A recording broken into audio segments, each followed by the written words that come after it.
Thank you, Judy. Welcome, everyone, to our September lecture on transformation, liminality, and symbolic death.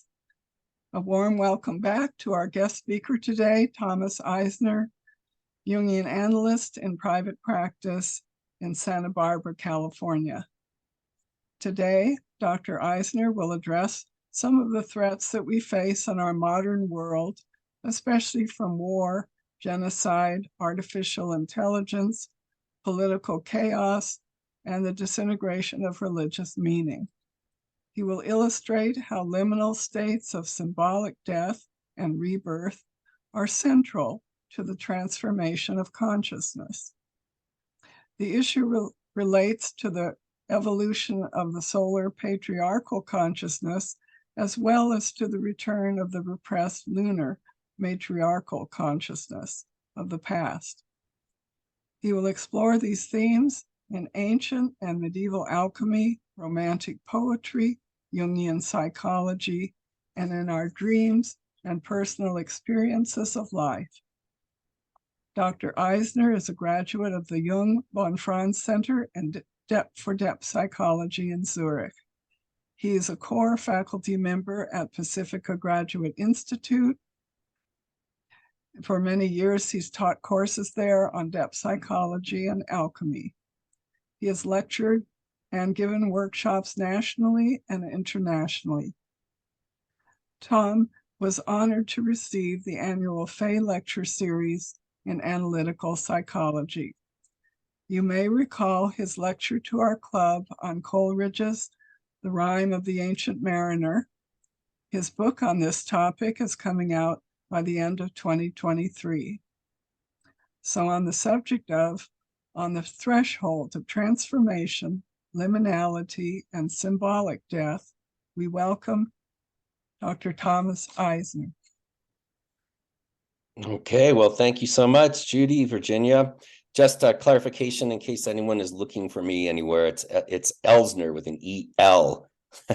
So, thank you for the intro. Thank you for the invitation. And it's really, I was just, listening to your introduction, which is my introduction to this talk, and becoming completely intimidated by what we're going to try to cover today. So we will drop into many of those topics, and we've got a lot of ground to cover, obviously, if we're going to succeed. So buckle your seatbelts, I guess. I will say one thing before I just jump in. It's incredible to see the Orange County Jung group, how you guys have transformed and evolved through the years. I remember maybe over 15 years ago, I spoke at your group in person, and look what's happened. And with the pandemic and getting on Zoom and online, and I guess there's people from all over the place here today, even perhaps Australia. So welcome to everyone, no matter what time it is for you.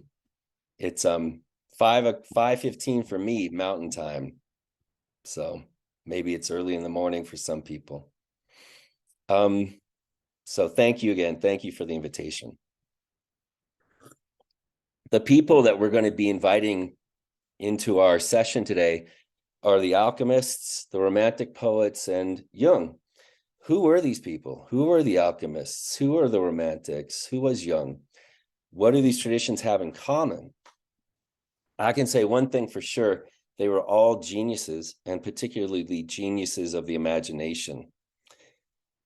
And especially when it comes to the archetypal topic of how things change, which is our topic today, transformation. So I would like to explore with you today one aspect of that archetypal story, liminality. Liminality is not the beginning and it's not the end. It's that in-between place. What happens between one state of life, one state of consciousness, and another. There's an in-between there, and that's where all the transformation takes place. That's what we're calling the liminal state, and that's what we're going to be focusing on today. That's where authentic transformation happens. The word liminal means a state, a stage, or a period of transition. Matthew Arnold's poem, The Grand Chartreuse from 1852, nails it. Just one stanza from that poem. Wandering between two worlds, one dead, the other powerless to be born. With nowhere yet to rest my head, like these on earth, I wait forlorn. wandering between two worlds, one dead, the other powerless to be born. That's it. That's many of us probably can relate to that through our personal lives. And in my opinion, this is really where Western civilization finds itself now. So to give you some signposts to where we're going to be heading today, I'm going to divide this talk into two parts.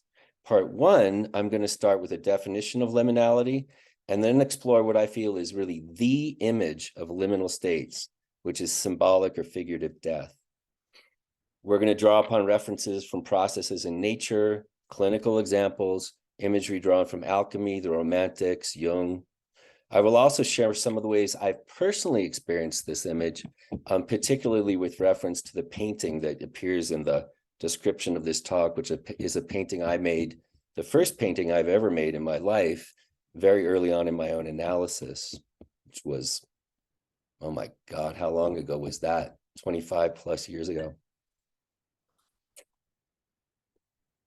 In part two, I will turn towards liminality as it appears in collective issues today, including our need for new values or a new consciousness, and particularly with respect to the modern split between inner and outer, or imagination and reality, or the subjective and the objective, which leads to a peculiarly modern question, which is, where has God gone? That's what I'm going to focus on today with respect to the collective dimension of this. So part one should take us to the first hour, part two, another half hour, and that'll leave a half hour for questions at the end. And I'm going to use screen sharing periodically just to share some images and in quotes.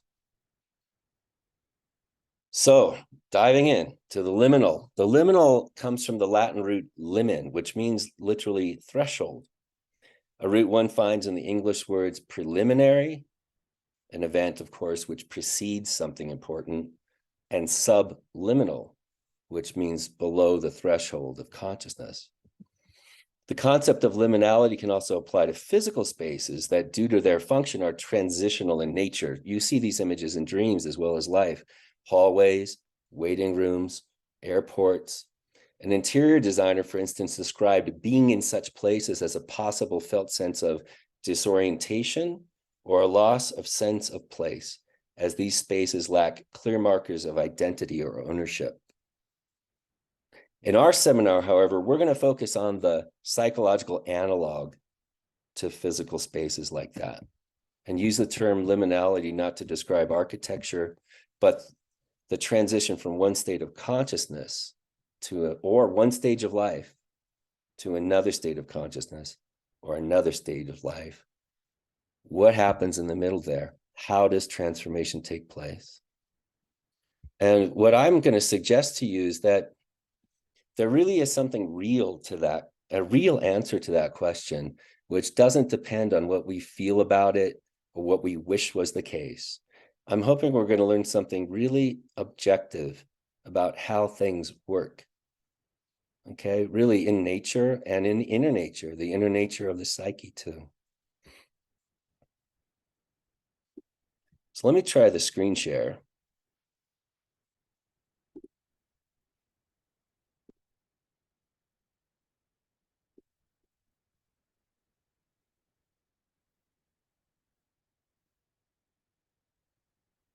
Okay. Can you give me a thumbs up if you can see that? We see it. We see it. So Arthur van Gennep of 1873 to 1957, he was a contemporary of Jung's. He was a French ethnographer. And he was the one who coined the term liminality or liminal space to refer to the disorienting experience of transitioning between one stage of life to another. His famous book, Rites of Passage, the Rites de Passage, maps three distinct phases and social rituals that transfer a person from one stage to another. These are also analogous to what Joseph Campbell calls the stages of the hero's journey: separation, transition, and return. Separation means leaving the familiar. The transition is the initiatory phase, a time of testing, learning, growth. And then a very important phase in the cycle is the return. We're going to be focusing on the middle phase today. T.S. Eliot, in his amazing poem, The Four Quartets, describes this circuitous journey this way. He says, "We shall not cease from exploration, and the end of all our exploring will be to be arrive where we started and know the place for the first time. The journey there and back again. Each of these stages involves its own, rituals and its own rituals of incorporation." Van Gennep notes that when it comes to these stages, there's rites of separation from a previous world. He calls those preliminal rites. And rites executed during the transitional stage, he calls liminal rites. And the ceremonies of incorporation, he calls post-liminal. So liminality is that middle phase. Liminal places and events in myth, literature, and dream are where authentic transformation can happen. These include the desert, the wilderness, being lost, exile, wandering, the night sea journey, such as the Rime of the Ancient Mariner is an epic example of this stage, the descent to the underworld, crossing a bridge, and apocalypse.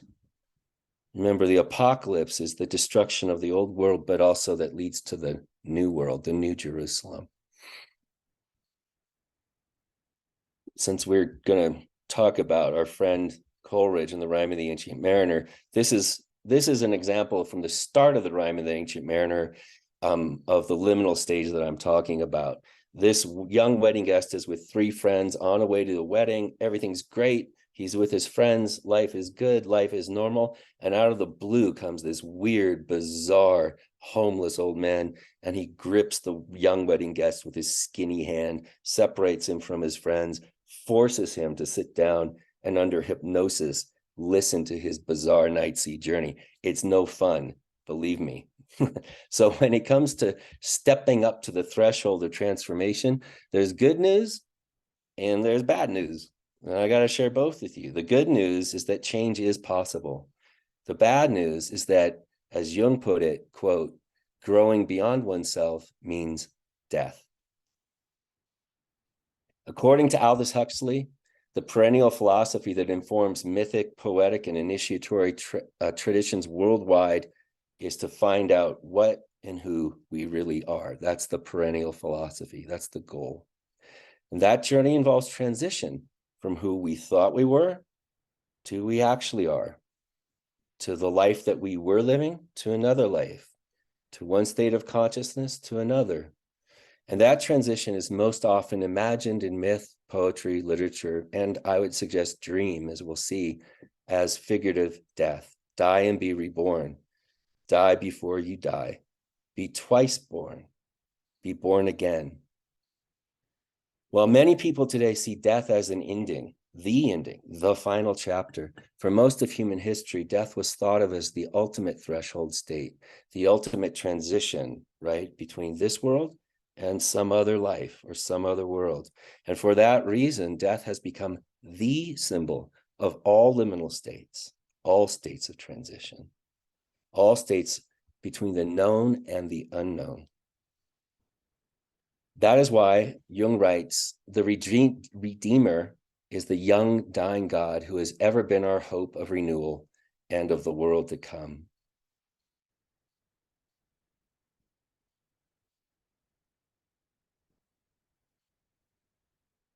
Okay, I'd like you all to take just 30 seconds or something and imagine something with me. Imagine you're in a doctor's office. Your doctor has just completed some tests and you're there in his office or her office awaiting the results.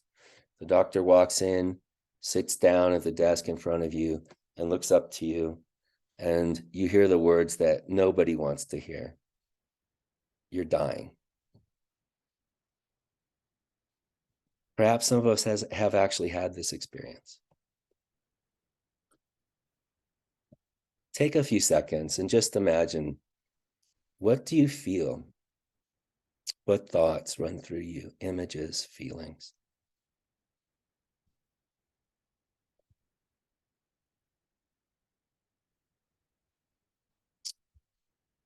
Tom, you're dying. I heard those words. not from a medical doctor, but from a Jungian analyst, and not as a literal diagnosis, but as a symbolic one during a time of very unsettling transition. My doctor, this analyst, he didn't say, here's what we can do to prevent you from dying. He didn't say, here's how you can fight against death. I'm going to help you fight against it. To the contrary, he said, Tom, you're dying. It's safe to die.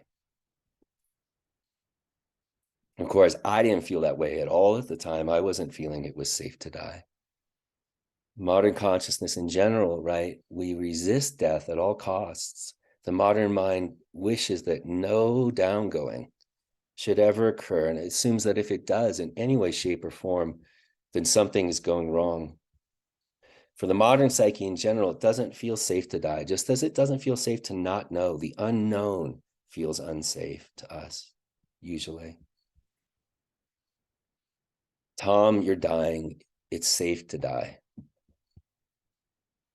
Sometimes I try to imagine that my actual literal death. I close my eyes and imagine what it will be like. And I feel it as a moment in which the ego, I, can't do anything. When the but I don't want to die is futile and irrelevant. When there's nothing to do but let go. Now, imagine something else with me for a few seconds. Imagine you're in a therapist's office, a psychotherapist's office, and your therapist tells you you're in a transformation process. Take a moment with that. What do you imagine? What do you feel? What thoughts run through you? What does that mean to you? You're in a transformation process.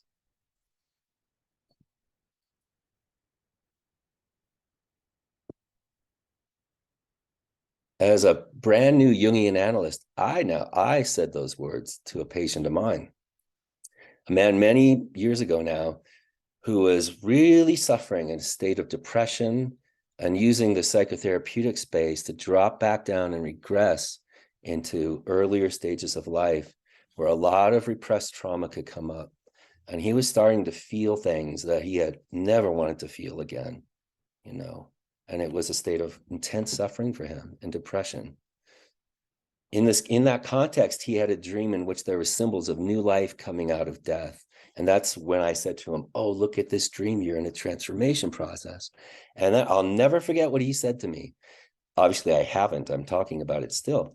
He just looked down and put his head in his hands like that. And in a low voice, he said, it doesn't feel like transformation. Right. And I thought, oh, I shouldn't have said that. That went so far beyond where his experience was. I jumped the gun there, didn't I? But then later, I also thought he must have an idea what transformation feels like, or at least what it's supposed to feel like, And evidently for him, transformation had nothing to do with his state of suffering. Perhaps he thought of transformation as some grand, glorious process, like the caterpillar turning to the butterfly, the metamorphosis into something beautiful. Maybe he's glowing, he's radiant, he's getting younger, stronger, wealthier, better, something like that, right? We're all familiar with that image of transformation, caterpillar, butterfly. That's sort of the image of metamorphosis. But what happens in the liminal state, the in-between state, between the old form, the caterpillar, and the new form, the butterfly? There is something that's going on in there that happens. And that's the stage of the chrysalis, when the caterpillar comes into the cocoon. And what happens in the liminal state, and we forget this in the metaphor often, I believe, is the caterpillar literally dissolves and turns to goo in the chrysalis. Its own digestive enzymes eat it from inside out and dissolve all its cells. And I kid you not, what scientists call the cells that remain, they call them imaginal cells. And they call them imaginal cells because those cells can become anything. That, I suggest to you, is what transformation feels like in reality. It's how it goes. That liminal state, the in-between state, is no fun. It's horrific, full of the unknown. And the alchemists would say the birth of the new requires the death of the old. And that, I suggest to you, is just how things work. It doesn't really matter how we feel about it, and it doesn't matter if we wish it were otherwise. It's something, if we're interested in transformation, we got to come to grips with. Not only that, now I'll just confess, for me, I wish things never changed often. I don't want my kids to grow up. I don't want to get old. I want things to stay the same if they're good, you know. But we got to come to grips with, yeah, things are going to change. And then we got to come to grips with how things change. Chaos theory, an interdisciplinary study of how complex systems change in nature, tells us that chaos is necessary for change. Chaos theory identifies order with symmetry and disorder with chaos. And there's a paradox in the theory, which is that states of order produce disorder. States of disorder produce new states of order. Chaos is necessary for the so-called reduction of symmetry so that things can transform. Disorder is needed to transform things. And the simple act of mixing things together is even an example of this. Caterpillar, you're dying. It's safe to die. We can say that to the caterpillar, but the caterpillar probably wouldn't believe us, right? It has no idea that something might come out of the state that it's in. And as far as our conscious mind is concerned, I suggest we're kind of like the caterpillar. And that's why I believe we need symbols to guide us in the darkness, you know, to guide us forward with a bigger perspective, bigger than our personal perspective of the moment and of our personal fears. And that's what I think alchemy, romanticism, mythology, Jungian psychology gives us, and also that our own dreams can give us if we have eyes and ears and a heart to listen to the symbols in our dreams. And I'm going to give you examples of that.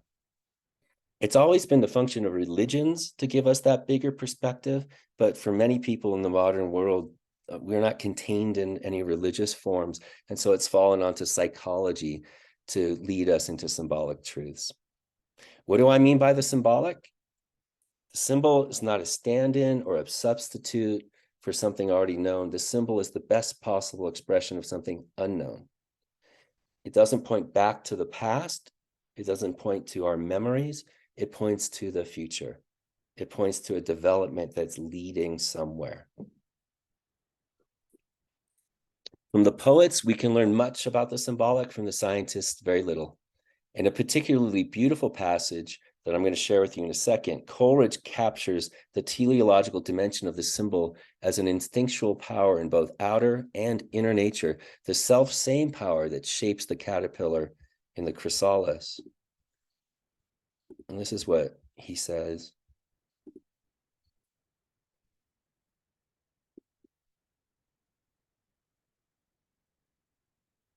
They and only they can acquire the philosophic imagination, the sacred power of self-intuition, who within themselves can interpret and understand the symbol, that the wings of the air sylph, the butterfly, are forming within the skin of the caterpillar, those only who feel in their own spirits the same instinct which impels the chrysalis of the horned fly to leave room in the involucrum for antennae yet to come. They know and feel that the potential works in them, even as the actual works on them. I think that's a beautifully said. That's Jungian psychology to a T, but maybe more poetically described than usually. The symbol tells us that. It's telling us of the potential working in us, even as the actual works on us. So when it comes to the understanding the dynamics and phenomenology of symbolic death, we can learn a lot from the poets, we can learn a lot from the alchemists, and we can learn a lot from Jungian psychology. One finds imagery akin to the liminal state of the caterpillar transforming in the chrysalis throughout the alchemical imagination, particularly in the stages of the alchemical putreficatio, the mortificatio, and the nigredo. The putrefaction or dissolving, mortificatio, the death process, and the nigredo or the blackening that signal the beginning of change. Rejoice when your matter turns black, for that's the start of the work, the alchemists would say. The death of the one thing is the birth of the other. All forms must be dissolved back to their original state, the prima materia, so that new forms can be developed. and a particularly paradoxical alchemical dictum: kill the old dead bodies. I want to share with you one image from alchemy about this process of change, in which it's portrayed as a dismemberment. An image you can see in dreams too. This is from the 6th parable of the Splendor Solis, and this is the text that accompanies it. Zosimos relates of a vision he had of a man whose body was dead and yet beautiful and white like salt. The head had a fine golden appearance, but was cut off at the trunk, and so were all the limbs. Next to him stood an ugly man of black and cruel countenance, with a blood-stained double-edged sword in his right hand, and he was the good man's murderer. In his left hand was a paper on which the following was written: I have killed thee, that thou mayest receive a superabundant life, but thy head I will carefully hide, that the worldly wantons may not find thee and destroy the earth, and the body I will bury, that it may putrefy and grow and bear innumerable fruit. Again, I'm sorry to say it, but what I'm suggesting to you is this is just how things work. Tom, you're dying. It's safe to die. Jung would tell his patients, evidently, that we're going through this process that he called the individuation process. Congratulations and condolences. Congratulations, you're becoming more of what you are, and I'm so sorry, because it's hard. Now, the Romantic poets in England and Germany in the very late 18th century to the mid 19th century, persons such as Goethe, Schiller, Schilling, Novalis, Coleridge, Wordsworth, Shelley, Keats, Blake, come into this archetypal story of transformation. They were the link between the alchemists of the Middle Ages and the Renaissance. Alchemy really died out with the scientific revolution and the discovery of chemistry, and then depth psychology in the 20th century. The Romantic poetry, Coleridge explains, appeals to the imagination rather than to the senses, and to the reason as contemplating our inward nature. And when he accepted the Goethe Prize for Literature, Freud graciously acknowledged this. He said, it was the poets before me that discovered the unconscious. I, Freud, discovered the scientific method by which the unconscious could be studied. And Jung specifically calls out the Romantic poets. As we know, Goethe was a huge influence, for instance, on Jung. That we speak of the unconscious at all, Jung comments in his seminar on children's dreams, is due to the Romantic spirit.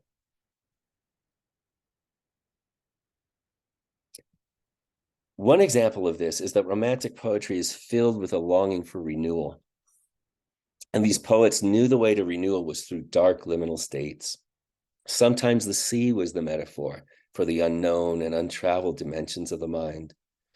Coleridge knew that his 1978 Night Sea Journey, The Rime of the Ancient Mariner, as an example of the oceanic depth of the mind's oceans. And in what is pure alchemical metaphor, he describes the imagination as what dissolves, diffuses, dissipates in order to recreate. You find a lot of this in the Romantic poetry. Jung draws from Romantic literature, specifically Goethe's 1808 and 1832 Faust, to express the longing for symbolic death and rebirth in the sea. Quote, Faust's desire, like that of every hero, is a yearning for the mystery of rebirth, for immortality. Therefore, his way leads out to sea and down into the maw of death, that frighteningly narrow passage which signals the new day. So in Jung's Red Book, this is one of the first images that we find. And in the middle of this D, it might be hard to see, but there's a ship setting off from shore. That's the start of Jung's Red Book. And then, of course, the primal image of this journey of death and rebirth is the journey of the sun. And in ancient Egypt, the Egyptians noticed that every day the sun dies in the sea in the west. It travels, they thought, on a bark through the underworld, through the oceans of the underworld, until it's reborn every day in the east. The journey of the sun is the primal circuitous journey of death and rebirth. And it's an image Jung draws from in the Red Book too, to describe his own inner process. Sometimes the Romantics depicted the liminal state as a descent to the underworld, another primal image of transformation. There's many romantic nikiyas, or descents to the underworld, many evocations of ghosts and spirits from the land of the dead. In his prelude, or Growth of a Poet's Mind, an unfinished autobiographical opus that Wordsworth started in 1798 at the age of 28, the poem to Coleridge, he called it, Wordsworth describes the descent into mythic chaos that he explicitly identifies with the mind of man. Not chaos, not the darkest pit of lowest Erebus, nor aught of blinder vacancy scooped out by help of dreams can breed such fear and awe as fall upon us when we look into our minds, into the mind of man, my haunt and the main region of my song.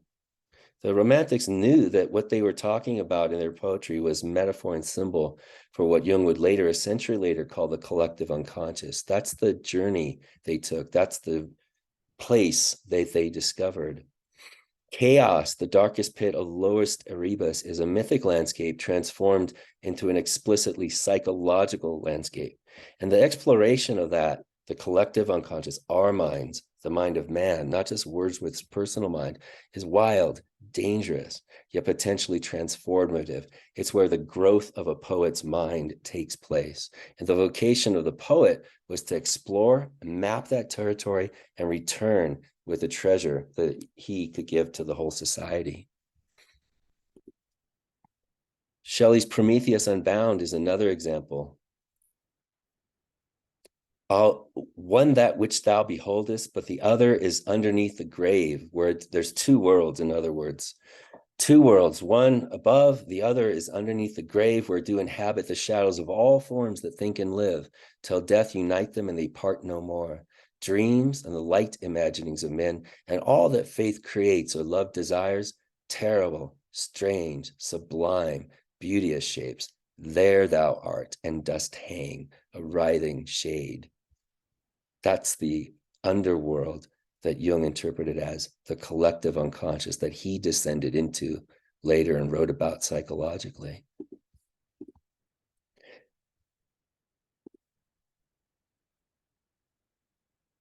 And another one, I'll just share another excerpt. There's so many illustrations of this in Romantic poetry. Keats' The Fall of Hyperion, a Dream, 1819. Hyperion being the great Greek titan of heavenly light.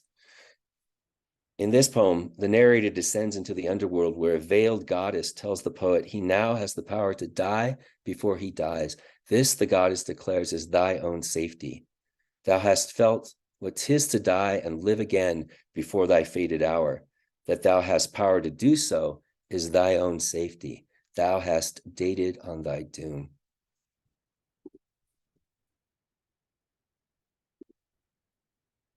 Okay, so those are just a few brief examples of this imagery of symbolic death as it appears in alchemy and Romantic poetry. Now, what might it mean to die before one dies from the context of Jungian psychology? Or how might we experience this today? I'm going to ask you now to try on a third and final short imaginative exercise with me. Imagine this now. You're talking with, could be anybody, a friend, a colleague of yours, and they say to you, you're regressing. What does that feel like? What thoughts, images arise for you there? You're regressing.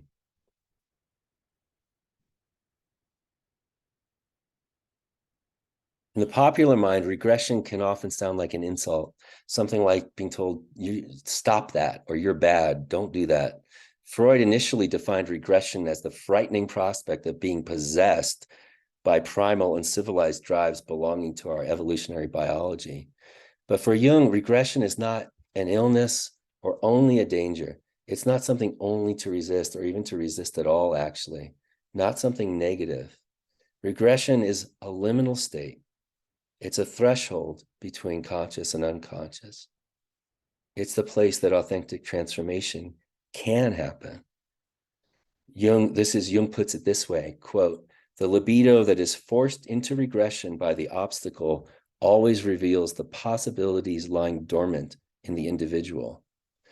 The libido that is forced into regression, the life energy that is forced into a depression, that disappears from life, that we no longer have access to, that starts constellating the unconscious in us, bringing up personal memories, personal feelings we've wanted to get away from, but even deeper, if it goes deep enough, archetypal symbols, always reveals the possibilities lying dormant in the individual. Isn't that something? Tom, you're dying. It's safe to die. I remember when I was training as a Jungian analyst in Switzerland at the Confront Center, we have a series of exams we have to go through. It's a threshold state right in the middle of the process. And I remember just climbing up the stairs in the analyst's office, circular stairway, and you go into this room and there's three older, at the time I was young, Swiss analysts in the room.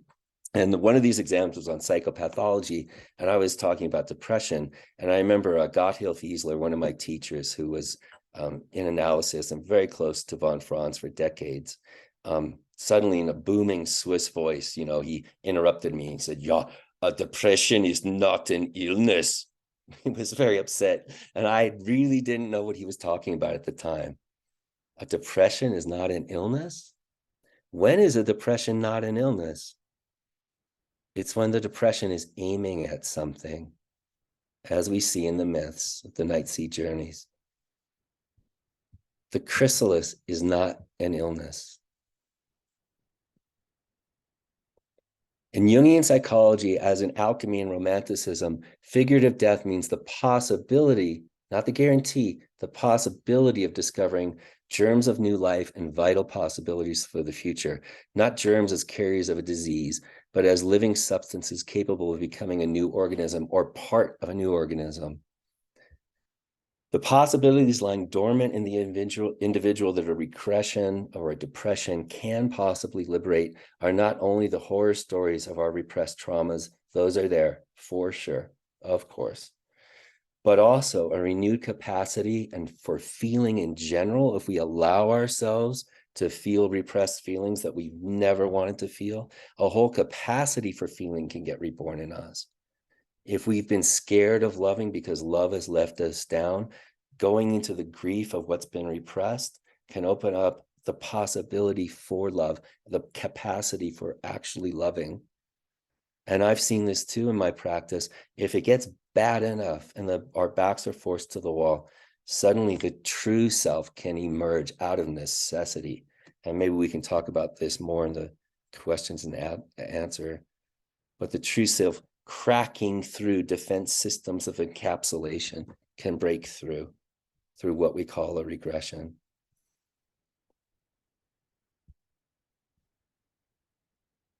A middle-aged woman sought Jungian analysis for the first time. She did this, as most of us, or maybe all of us do, not because everything's going great, because in her case, she was reaching a point where her younger attitude towards life that sustained her and her family, that sustained her in her profession, which was quite rigorous and very demanding, was no longer available. In the initial consult, this is what she told me as she was in a state of depression, stasis, in between, one world dead, the other not, powerless to be born. She said, "Tom, I feel like jumping off a cliff into the ocean," right? And then she sort of hurt herself. She's a very intelligent person. She said, mind you, I didn't say I was going to jump off the cliff into the rocks. She had to, make sure, but I knew exactly what she meant. I didn't feel her as being suicidal, even though suicide can be a possibility if those fantasies are literalized. But I knew what she meant. The image of jumping off a cliff into the ocean is not necessarily cause for involuntary hospitalization. Taken as a symbol, this image of jumping off to the cliff into the sea is a revelation, an illumination, a saving idea, a self-perception of the psyche, a symbol, a projected symbolic self-portrait that expresses the need of the moment that goes beyond her consciousness. She doesn't know what that fantasy meant. She just felt it. It was just there as an image, right? But it expresses exactly what needs to happen in her life. The fantasy of jumping off into this ocean reveals an inner need for symbolic death during this liminal stage, during this period of transition from one state to another. It requires an inner need for regression, for introversion, when a new orientation and adaptation are required. Again, it finds its parallel with that image of the sun going into the ocean so it can go through the underworld, hopefully to be reborn. I want to share with you another image of this.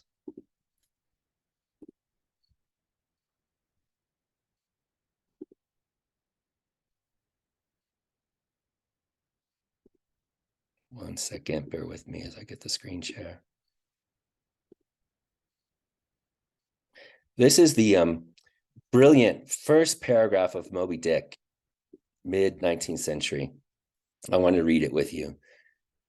Call me Ishmael. Some years ago, never mind how long precisely, having little or no money in my purse and nothing particular to interest me on shore, I thought I would sail about a little and see the watery part of the world. It's a way I have of driving off the spleen and regulating the circulation. Whenever I find myself growing grim about the mouth, whenever it is a damp, drizzly November in my soul, whenever I find myself involuntarily pausing before coffin warehouses and bringing up the rear of every funeral I meet, and especially whenever my hypos get such an upper hand of me that it requires a strong moral principle to prevent me from deliberately stepping into the street and methodically knocking people's hats off, then I account it high time to get to sea as soon as I can. This is my substitute for pistol and ball. With a philosophical flourish, Cato throws himself upon his sword. I quietly take to the ship. Isn't that something? Instead of suicide, I go to sea. There is nothing surprising in this. If they but knew it, almost all men in their degree, sometime or other, cherish very nearly the same feelings towards the ocean with me. So instead of succumbing to depression and despair on land, instead of literally killing himself, Ishmael chooses symbolic death, figurative death. I'm going to go into the ocean. I'm going to make that transition into the unknown to re-find his lost soul.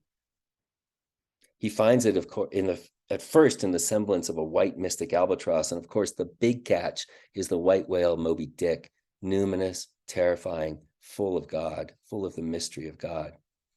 If they but knew it, almost all men in their degree, sometime or other, cherish very nearly the same feelings towards the ocean with me. That is because the sea is an archetypal symbol, going beyond Ishmael or Melville's personal fantasy. The dark, unknown depths of the sea are a symbol of the great mother, tomb and womb. Only the mother can cure him who is sick unto death, writes Jung in his book, The Symbols of Transformation. Only the mother can cure him who is sick unto death. I feel like jumping off a cliff into the sea. The journey towards wholeness might start with falling or bliss, but in my experience, more often it starts with some kind of catastrophe, something unwanted, some terrifying experience, some loss of meaning, a midlife crisis, an inner storm that blows us out of known structures, an eruption of blocked up rage, an obsession that appears out of nowhere, an addiction, unwanted anxiety, the emergence of repressed trauma. We start feeling what we've never wanted to feel our whole life. A midlife crisis, the threat of losing a primary relationship. We could go on and on. As we know, these are some of the events that drive us into psychotherapy. They're also the events that drive us out of the known and into the liminal. When this happens, we feel it as a catastrophe often, right? But remember, the word catastrophe comes from the Greek kata, going down, and strophe, or turning, as in strophalos, an ancient Hellenic whirling wheel related to the whirlwind. So catastrophe in the classical sense of word is a whirlwind, a storm that forces us down, as in the katabasis, or the descent to the underworld, or the katalysis, the dissolution. Very often in romantic literature, it's the poet's psychopathology, his or her authentic suffering, that drives him or her away from the status quo.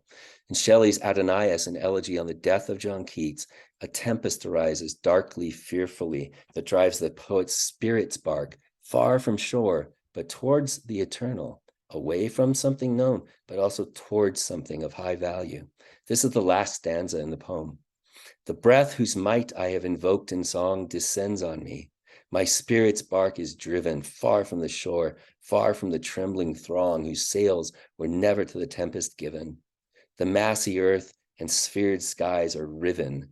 I am borne darkly, fearfully afar. whilst burning through the inmost veil of heaven, the soul of Adonais, like a star, beckons from the abode where the eternal are.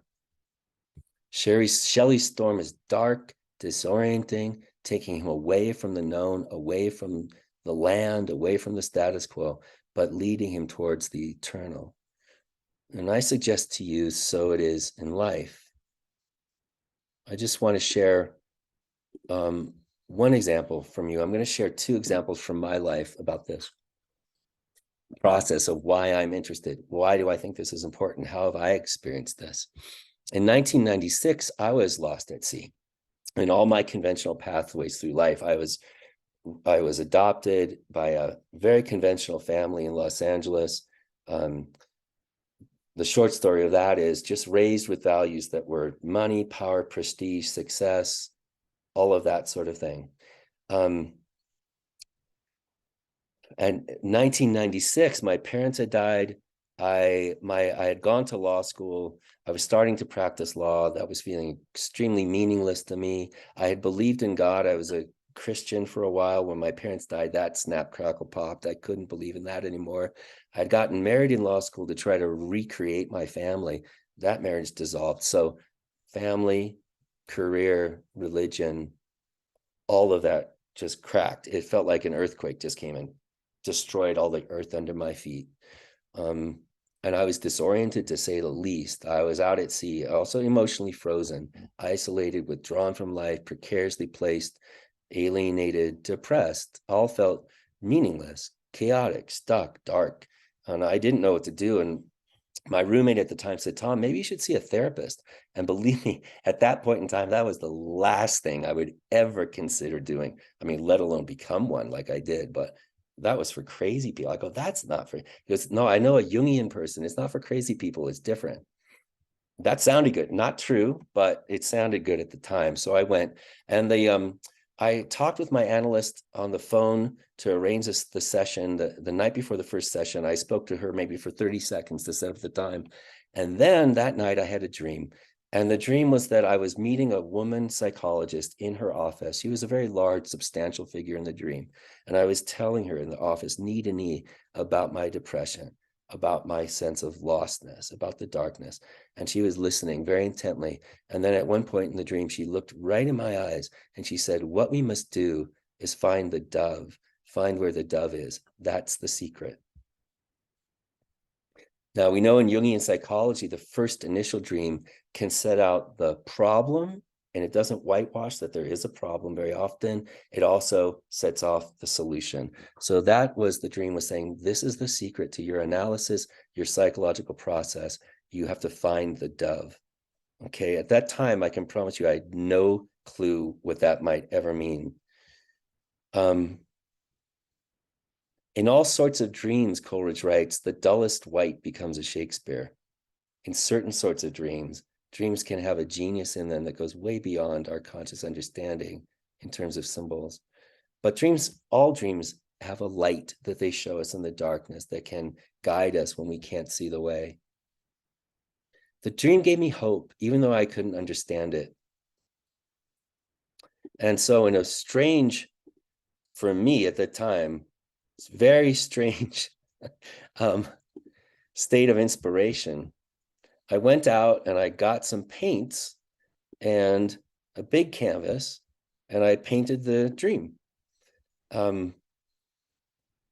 This was a 4 foot by 2 foot canvas. You can see the dove coming out of the blackness, and I put the words of that woman psychologist in the dream around the frame.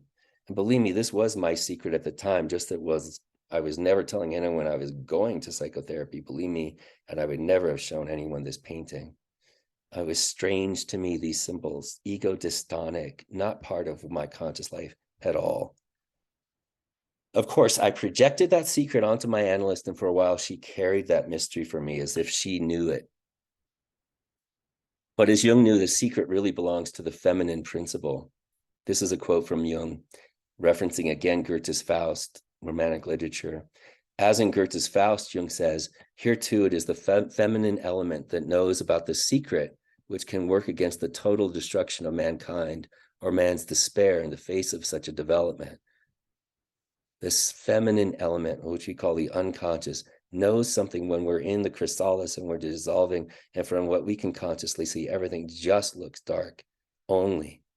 Instead of like Cato falling on the sword, I'm going to go out to sea and see what I can find. There's a lot that we could say about this dream that we don't have time to. But I will say that years later, I also discovered that Jung had to find the dove. In Jung's Red Book, which is an autobiographical account of his journey through the unconscious, as crisis so severe it bordered on psychosis. The first chapter is called Refinding the Soul. And inside the first beautifully embellished letter of that chapter, you see a white bird, a dove. I found you where I least expected you, Jung writes. You climbed out of a dark shaft. Isn't that something? I found my lost soul where I least expected it, in the darkness of all the psychosis and madness and depression and regression. That's where I found my lost soul.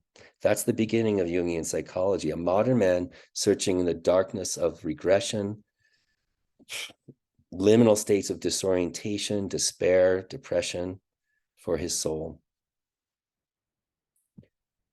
The paradox of transformation, and this is one reason why we resist it, is that it's sad to say, but I believe true. It's the separation, alienation, or departure from collective social reality that we can feel as madness sometimes, where we experience isolation, that leads to the production and the emergence of the depths of the symbolic imagination inside of us. If it gets bad enough in the regression, if it goes deep enough, it may bring up archetypal symbols.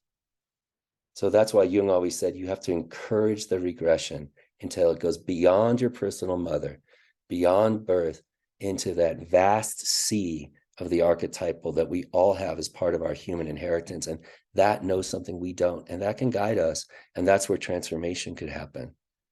This is Jungian psychology, and this is my experience of that. So should we encourage regression? Should we take it seriously? Should we spend time with these crazy dreams, doing active imagination, writing down our dreams, painting them, all that crazy stuff, you know? Why would we do such a thing? I think the answer hinges on, can we trust imagination? Can we trust imagination?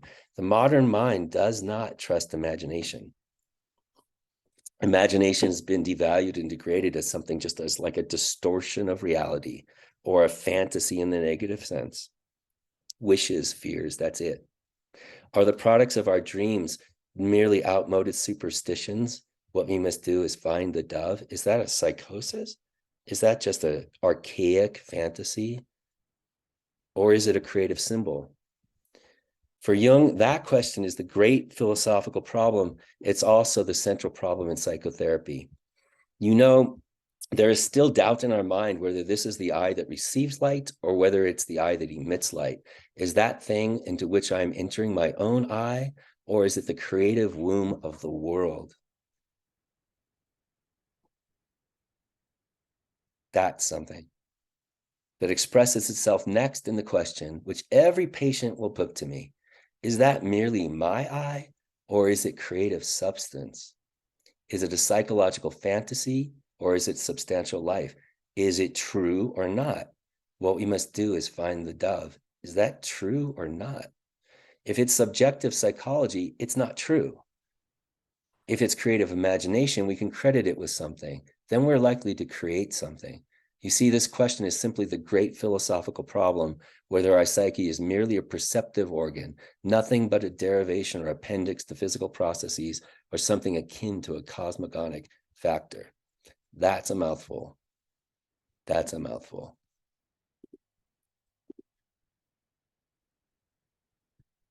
Modern culture doesn't have eyes, ears, or a heart for imagination, for dreamlike thinking. It's strange to most of us, to most of the culture. If I came up to you on the street and said, hey, you know, what we must do, like the ancient mariner gripping that poor wedding guest and say, what we must do is find the dove, that's the secret.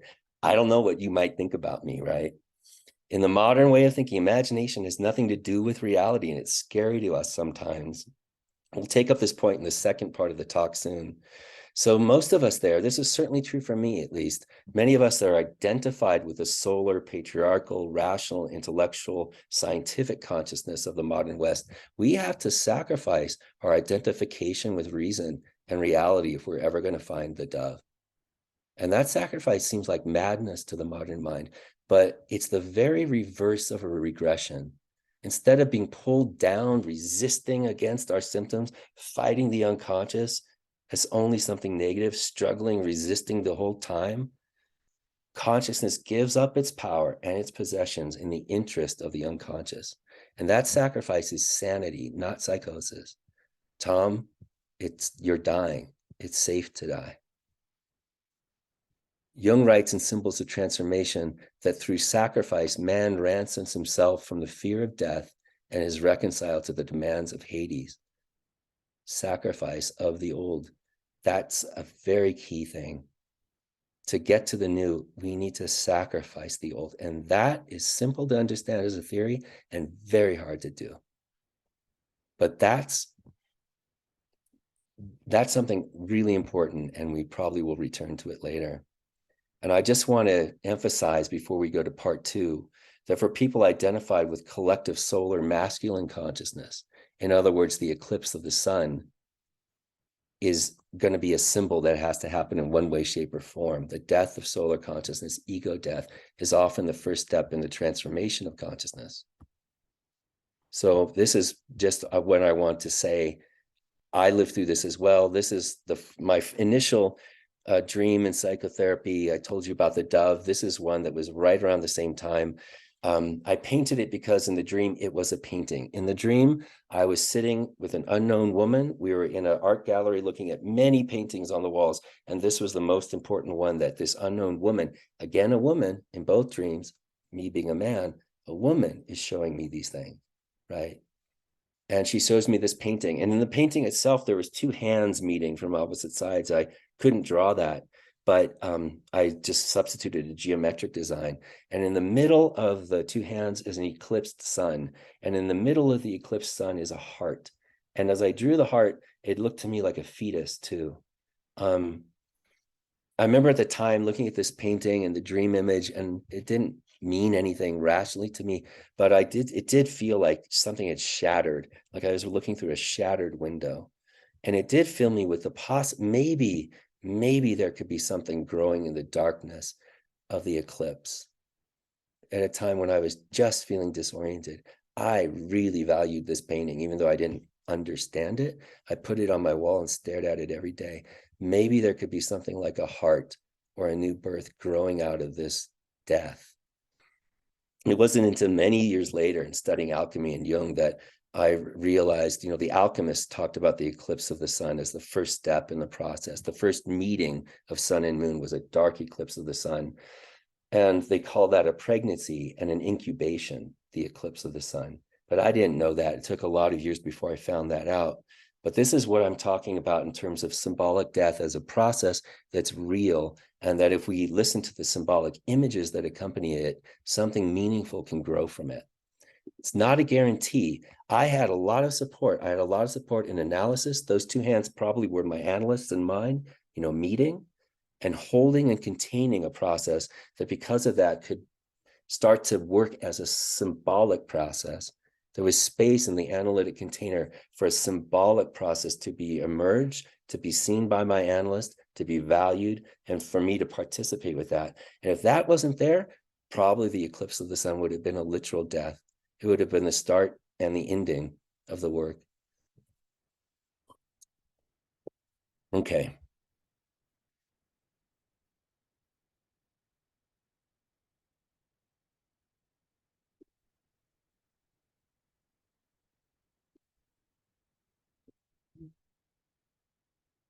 Let's see. I'm going to turn off the screen share.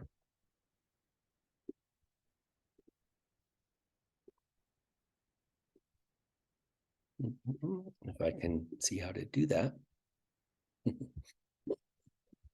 Where did that go? Let me see, one sec.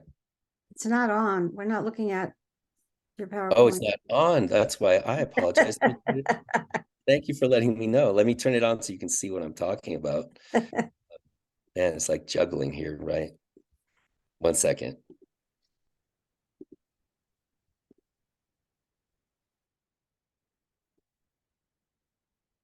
Okay, so now you can see that this is the painting I thought I was showing you that I wasn't. That's the painting. It's the one that is in, the advertisement for this talk. Okay, so you've seen the painting. That's too bad. You might have thought, what is he talking about? So what I'd like to turn to now briefly is the collective dimension of this process. And, like as in the introduction to the talk, we all know there's so many collective crises going on in our world. War, civil war, nuclear war, the climate chaos, racism, the exponential development of technology that no one knows where that's going to end up, ecological disaster. I mean, it goes on and on. The disintegration of our religious traditions, the disintegration of politics, the animosity that's building and building. We all know this is the world we live in. So I remember recently hearing a talk with an interview with Yuval Noah Harari, who's done a lot of, he wrote those books, Sapiens and Deus, that were bestsellers. He's talked a lot at the World Economic Forum and other places. And he was talking about artificial intelligence and the threats of artificial intelligence. And he said, I think that artificial intelligence has not yet near reached its potential. But I also think we as humans have nowhere reached our potential either. And if we could spend, for every dollar and every minute we spend on the development of artificial intelligence, if we were to spend $1 and a minute on developing our consciousness and the potential of our own minds, he thought, I think then maybe we'd be okay. So I can only agree. Of course, he didn't say how that works or what that looks like, but this is exactly where I think Jungian psychology can make a really substantial, even perhaps critical contribution to the world. What does that look like to develop our consciousness? How does that happen? What does that mean? We're the ones who do this every day, Jungian analysts. We have something to contribute here on a collective scale. Psychotherapy is usually concerned with the individual, as it should be, the survival and thriving of the individual. But I think it also has something to contribute as to the role of the individual vis-a-vis collective crises. What can any one of us do about the collective world problem? Many intelligent, creative, and wealthy people around the world, of course, have their creation today on the creation of new values, new global values for the 21st century. A 2022 symposium entitled Values, curated by the Bocconi University on behalf of the World Economic Forum, recognizes that values are essential, particularly in times of crisis. But are a global elite going to be able to successfully manufacture and market the new values we so desperately need for our very survival's sake? Values aren't brain children. They have to do with empathy and feeling and imagination. Feeling is the function of valuing. Can we legislate or indoctrinate feeling? I don't know. My sense is that if we as a culture are to develop the full potential of our own minds as a counterbalance to the Industrial Revolution, particularly the fourth Industrial Revolution we're living through now, this is not going to mean more sun, more intelligence, more rationality, more knowledge, more money, more power, more capacity to adapt to the status quo. It's not going to require more solar consciousness, in other words, but it's what's lacking there. It's going to require more moon, more lunar. It's going to be a compensatory development of consciousness that will taking up the challenges of developing what's been left by the wayside or even degraded and devalued by the scientific revolution and the Enlightenment, as psychosis, as meaningless, as nothing true and real. So I think the compensation and the development is going to come from the moon, so to speak, and moreover, it's not I who am going to do it, but the psyche might do it. 2,000 years ago, the Hellenistic Jewish philosopher Philo of Alexandria wrote, "Progress is nothing else than the giving up of the female gender by changing into the male, since the female gender is material, passive, corporeal, and sense perceptible, while the male is active, rational, incorporeal, and more akin to mind and thought. Progress means giving up the female gender by changing into the male." That was 2,000 years ago.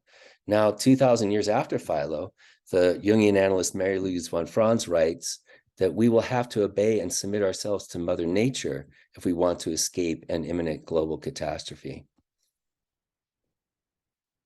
What I'm calling Euroboric progress is a progress as a return to the past, but on a new level of consciousness. I'm suggesting that progress today means a regression. It means a downgoing of the masculine mind and to reconnect to what it's lost, left by the wayside, or devalued. The Jungian analyst Theodor Abt, in a book entitled This, says, "This is progress without loss of soul." So what does it mean to obey and submit ourselves to Mother Nature, inside and out? You know, having lived through 2 world wars, Jung was really pessimistic about the potential of deep societal transformation. But he always thought if enough individuals could change, then like a chain reaction, perhaps the society itself might change. And as we've already seen, that kind of individual transformation of consciousness, like when it goes deep and fundamental, is so unwanted and so scary as to be akin to death, right? Tom, you're dying. It's safe to die. In 1957, height of the Cold War, Soviets had just launched the first artificial satellite, tested the first ICBM. Everyone was worried about nuclear war. Jung wrote a letter to the Reverend David Cox, and he offers his diagnosis and prognosis for Western civilization. This is what he said: "We are threatened with universal genocide unless we can work out the way of salvation by a symbolic death. We are threatened with universal genocide unless we can work out the way of salvation by a symbolic death." 17 years later, Martin Luther King said something very similar near the end of his life, Memphis, April 4th, 1968. He said, "For its very survival's sake, America must re-examine old presuppositions and release itself from many things that for centuries have been held sacred. For the evils of racism, poverty, and militarism to die, a new set of values must be born." For the evils to die that we've held as sacred, there's been status quo that have been guiding us for centuries. For something new to come, the old has to die. So both King and Jung go to the heart of things here, I believe, and they call for revolution, not as political violence, but an inner revolution of the whole human heart. That's a big deal. "You should be a vessel of life, so kill your idols," Jung writes in the Red Book, referencing the assassination of the Archduke Franz Ferdinand that started World War I. You should be a vessel of life. So instead of killing Archduke Franz Ferdinand, you should kill your idols, the image or representation of the ruling principle, if you want to be an agent of change. So we don't have much time, but I'd like to focus on, if I can, one peculiarly modern crisis that affects a lot of people in the world today, and that's the loss of psychological and spiritual meaning, or some have put it, the loss of soul. It's related to the peculiarly modern question of where has God gone? What happened to God? I want to suggest to you that the division of the world in the scientific revolution, encouraged and fortified by the Enlightenment, into the subjective and objective, into the real and the imagined, continues to generate, as it did, huge progress materially and scientifically, technologically, but it also generated and continues to generate a huge crisis of psychological and spiritual meaning. For instance, a client of mine years ago fell into this peculiarly modern chasm between outer fact and inner meaning. And he was in a session, he started the session off very quickly going into kind of a reverie state in which he was telling me of his sense of the meaning of life, right? And it was filled with beautiful descriptions of relationships he had, particularly relationships to nature and the spiritual meaning that he was finding in nature. And then about after about 5-10 minutes or so, I can't recall exactly, he just suddenly stopped talking and went silent, and his whole countenance dropped. I said, what happened? And I'm sorry to cuss, but this is what he said. He said, I'm fucked. And I said, what do you mean? And he said, everything I've been talking about is bullshit. None of it's real.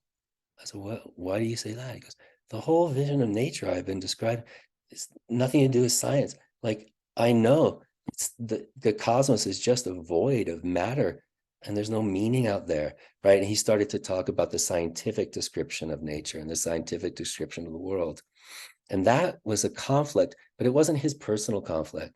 It wasn't because of his memories or what happened to him as a child or anything like that. It's because of this 400 or 500-year-old development of the Western mind. And he fell into it, and he stopped speaking, and he felt despair. Maybe some of us can relate to this. I came across an interesting example of how the reconciliation of inner and outer, subjective and objective, meaning and fact, God, oh, that's like poetry, right? That's what we imagine, but it's not real.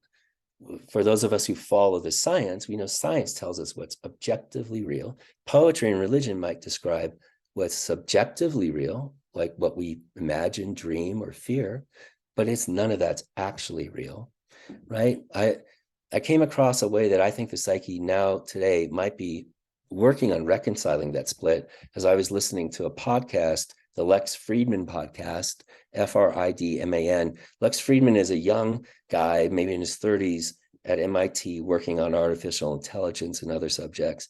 And he has a podcast in which he invites prominent people from all different disciplines for long discussions about their particular subjects.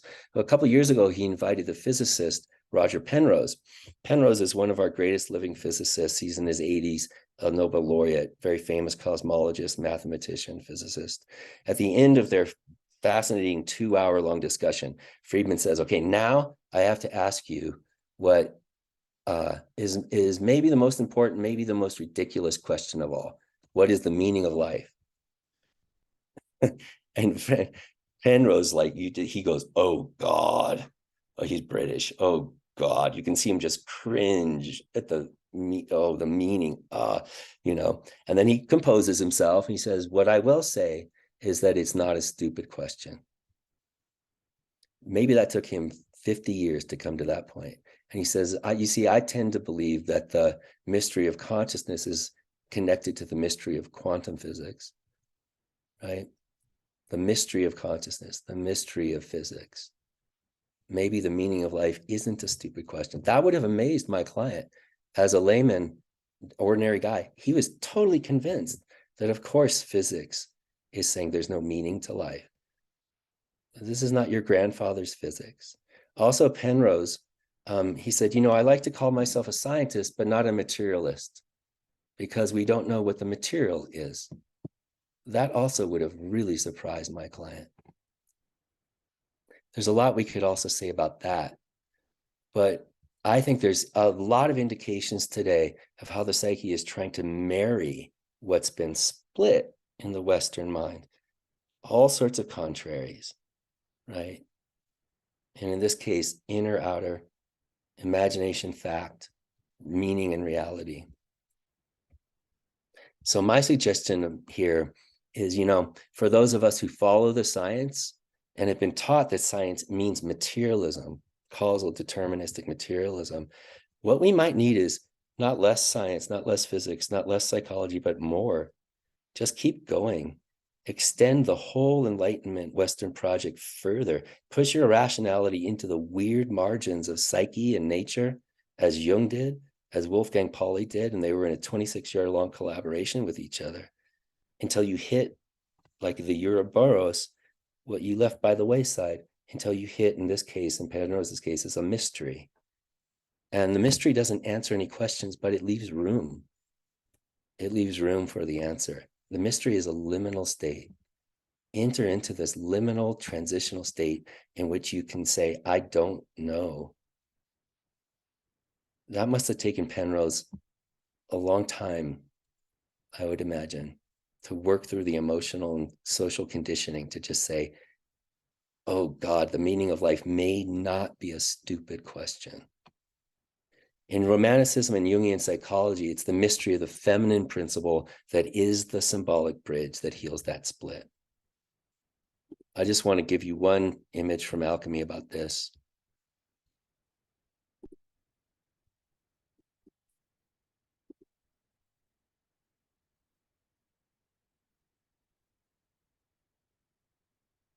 This is from a 16th century alchemical text, Roester's Pandora, and it depicts the spiritualization of matter as portrayed by the Assumption of Mary. So, Jung in the 1950, the Pope Pius XII said that the Assumption of Mary, which was a longstanding Christian tradition with the people believe this, that Mary ascended body and soul into heaven. An ordinary human woman, she's not a goddess, with her body ascended into heaven. In 1950, Pope Pius said that's a dogma. That means if you're Catholic, you must believe this, that Mary is in heaven, with her actual physical body. And Jung and Pauli too thought that was a hugely significant symbolic development in terms of the development of the collective Western mind. The Trinity is now a quaternity. What was missing from the Trinity, the earth, the body, the woman, is now there's a process in the psyche that's trying to add in what's missing. And you can see this in the 16th century in a strange way in alchemy. At the upper level of this painting, this is the Assumption of Mary, and she's been coronated as the Queen of Heaven. Mary as the Queen of Heaven, the fourth added to the three.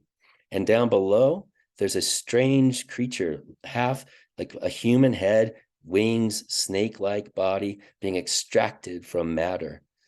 Jung says, without a doubt, that's the anima mundi, or the spirit of matter.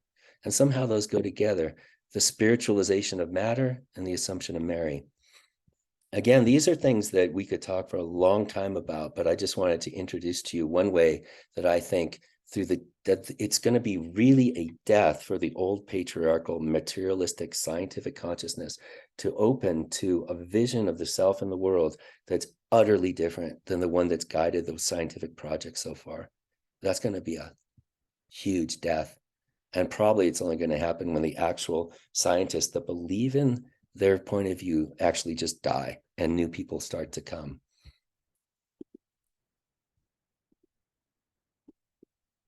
But this is what we're talking about with liminal states. They are difficult, but they're leading somewhere, and they're leading somewhere totally unknown, towards something we can't even imagine currently.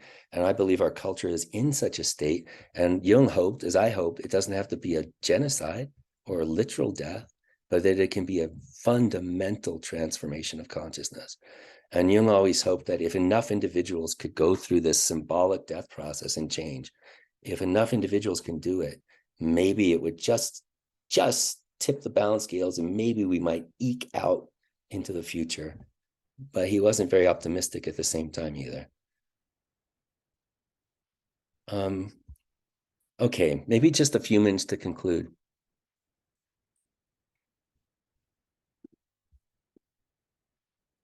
The disappearance of God from the domain of reality has led many people in the modern West to ask, where has God gone, and will God come back? The Romantic poets also asked this question.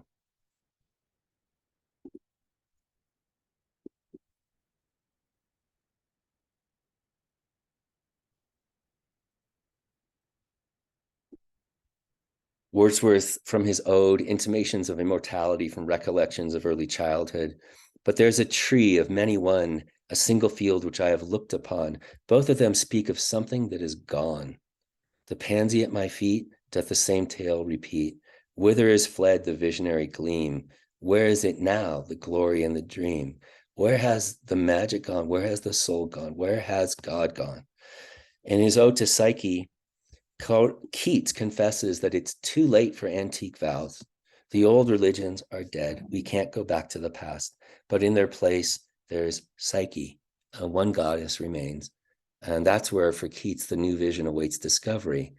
Keats feels, in some untrodden region of my mind, O brightest, though too late for antique vows, too late for the fond believing lyre, I see and sing by my own eyes inspired. Yes, I will be thy priest, Psyche, and build a fane in some untrodden region of my mind. This is really the genesis of depth psychology. This is what Jung thought too. Looking back to the literal past, Jung thought is neurotic. Whether personally we try to do that, if we get into a transitional state that's uncomfortable and we try to look back to the past and recreate the past, that's only a partial regression. Go deeper, regress more, go back further to the symbolic, to the inner world of the dream that once gave birth to those old forms and could do it again in new ways. Consider where the fascination of the past springs from. That kind of Euroboric regression is a progression. So this is what Jung says to the neurotic person. This is from his book, Symbols of Transformation. What robs nature of its glamour and life its joy is the habit of looking back for something that used to be outside instead of looking inside into the depths of the depressive state. What robs nature of its glamour and life its joy is the habit of looking back for something that used to be outside instead of looking inside into the depths of the depressive state. And that's exactly what the alchemists did. They turned towards those dark depths. They turned towards them actively and engaged them and gave form to those symbols and related to the symbols they saw. That's exactly what the Romantic poets did. That's exactly what Jung did.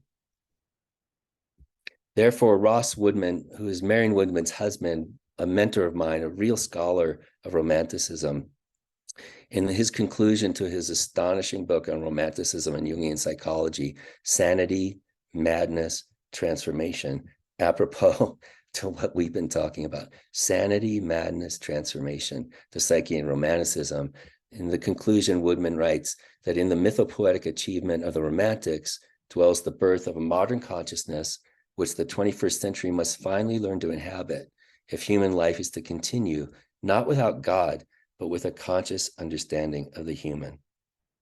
Our old conscious understanding of what is a human being has to die to give birth to something new. And that's going to be very painful for people that are identified with it. I lived through something like that on a small scale with my eclipse of the sun.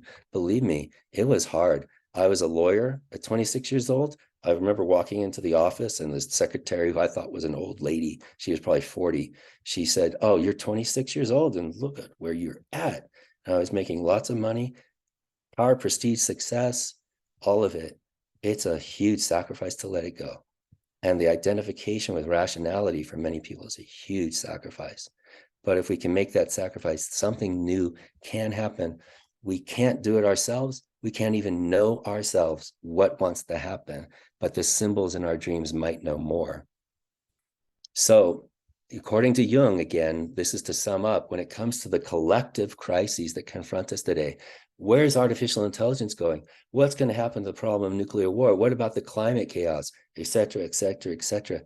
We got to reach the point where we just say, I don't know, and no one knows, and I'm not meant to know. And that's a holy place to be. But I want to know. I want to turn to the dream, what Jung called the great dream that might know more than us. Where could the answer be except the unknown, the unconscious? Where else could it be? Will the death be literal? Will it be symbolic? It seems like that's our two choices when it comes to states of demand change. Will it be literal death? Will, like Cato, I throw myself upon the sword? Or will it be symbolic like Ishmael and Moby Dick? So I just want to conclude with saying the theory we've discussed today is simple. States of chaos and disorder, i.e. symbolic death, are necessary for transformation. Okay, I can understand that. It's in chaos theory, it's in science, it's in the chrysalis. You can see it, you can understand it. It's in alchemy, it's in myth, it's everywhere in the world. It's how things work. But can we do it? You know, I mean, this is where things get hard in Jungian psychology. It's not theory. We got enough theory. We have too much theory. Can we live the theory that we have? In the contemporary of Jung's, and I'll close with this, G.K. Chesterton said that the Christian ideal has not been tried and found wanting. It's been found difficult and left untried. And I think that's a bullseye when it comes to the depth psychological ideal too. Confront the shadow, turn towards the great dream, listen to the symbolic messages of the unconscious. It's not that we've tried it and it's been found wanting. It's been found difficult and left untried. So with that, I'll stop and thank you for your attention. And we have about 25 minutes for questions, which is great.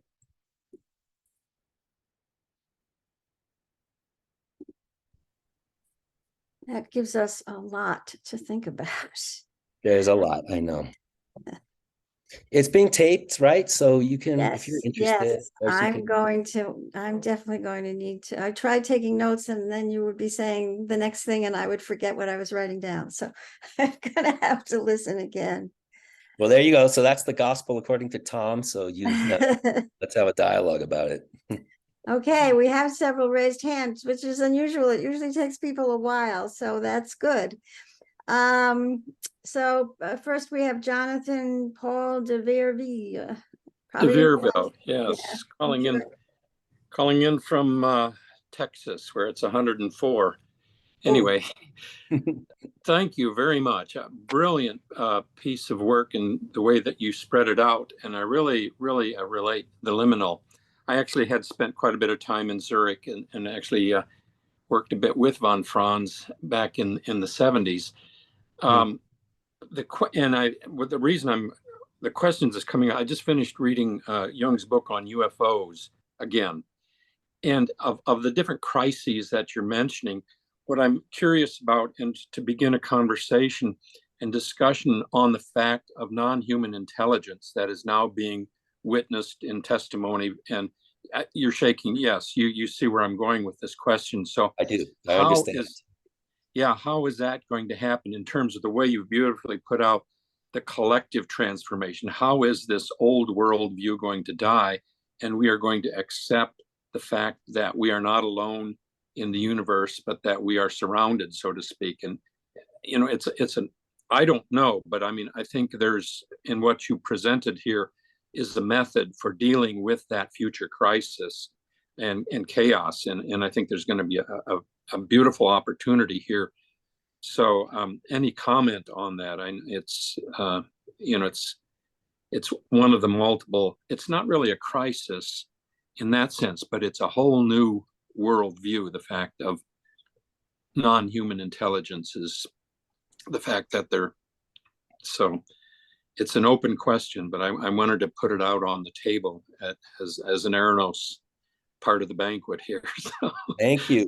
Well, yeah. Thank you very much. Thank you. I really appreciate that question. I follow that topic. I'm really interested in it. It's also one of these transitional liminal, oh man, what are we talking about here? Things. Yeah. So I will say to you to start is what Roger Penrose said. I think that it's not a stupid question. Okay, great. I mean, and just because when I was a kid, and probably for most of us, I mean, I could never imagine that there would be a congressional hearing in which a high-ranking intelligence officer and 2 Navy pilots would be sitting under oath describing their experiences of now called UAPs, seeing them tracked on radar. And even one of the intelligence officers saying that, yeah, I've talked with many people that say we have alien craft, we have alien bodies, and the government is concealing it. Now, whether that's a psyop and it's a total fake out, whether they're psychotic people and they're all delusional, or whether it's true, either way, it's interesting. Any way you cut it, that is interesting. That is happening today. And it is one of the places, along with quantum physics, it's one of the places where the old worldview that I grew up in, I mean, to talk about UFOs, you were a crazy person. That's it. You're nuts, period. All those people are nuts, period. Of course, there's no UFOs. Of course, there's no aliens. Everyone knows this. This is the status quo. This is of course, that we are going to have to die to. We're going to have to die to that. Of course, everyone knows, ... And this is, I think, one place where that might happen, a total revisioning of our place in the cosmos and the human species. And yeah, it's going to require the death of a lot of presuppositions that we are reluctant to die to due to power and control. Yeah, but the key here is how can analytical psychology, depth psychology, and stuff that Jung, I mean, how can that be employed in terms of an initiation, a cultural initiation process, so to speak? That's yeah, it's going to be massive, but beautiful, I think, in terms of reimagining the human species at the, you know. So yeah, it could be. So it's just the same process, I believe, will have to happen collectively, that as analysts we work with every day, and we've lived through in our individual lives, and we help people every day, you know, to let go of the past, to jump off a cliff into the ocean. Tom, it's safe to die. Like, we live through this all the time, you know. So I think we'll be uniquely situated to help the culture, to help to understand, you know, and to listen to dreams as well. What are the dreams going to be saying as we go through this process, not just our intellect? Exactly. Yeah, good. Thank you very much for your presentation. Thank you for the question. Continue the conversation. Thank you. Yeah. Next we have Phyllis Steele. Hi, I love the lecture. It really hit home. Truthfully, I don't have a question for you, but I wanted this opportunity to let you know how important your writing has been for me. And the articles I'm thinking of relate actually to a lot of what you said, especially at the end. Your recent article, The Rainmaker, in the last Psychological Perspectives, was wonderful. It was introduction to the whole journal, but I've read it 2 or 3 times. Really wonderful. And Dr. Edders and Laurel Howe's, I find that, just to give a plug for the Zentrum, the people, the authors, that's the first place I look and see, and if they're people that have studied at the center in Zurich, I know I'm in for a treat. And then your article in the Star and Man, that one, I think I will probably work on. I mean, I'm 78, so probably the rest of my life. I've read it, I think, 3 times, and every time I look up something else or I find something a little bit more. That was so thoughtful, and I mean, full of thought. The way you dealt with Gingrich and Anderson, and your meeting with him, and how it just was very honest, and yet you dove right into it, and the things that you came up with, because psyche and matter is what that's what I have wanted to study so much, reading von Fraun's book, Number and Time, and Psyche and Matter, and quantum mechanics, the relationship, all of that. And it's very hard for me. You make it clear and give me a chance to kind of get into it more, which I really appreciate.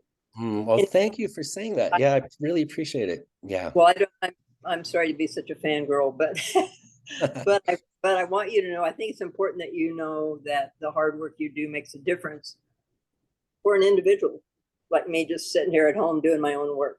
It's so good to know. I really appreciate that. I mean, as we, you know, writers here, we write these things and throw them out. We don't know if anyone ever reads them. And, you know, it can, it's like, wow, maybe there's a little cascade of influence and such that it feels good. So I appreciate that. And just a plug for Psych Perspectives, I want to make good. So I'm the co-editor now.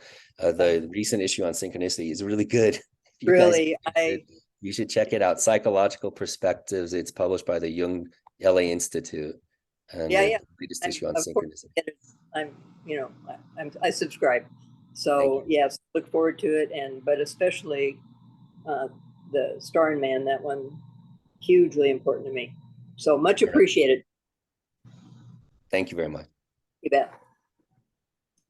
And I want to second the plug for the Zentrum, because we're so lucky that our program officer, Holly Fincher, does all her work at the Zentrum, and she brings us all these wonderful speakers from the Zentrum. So we feel really fortunate.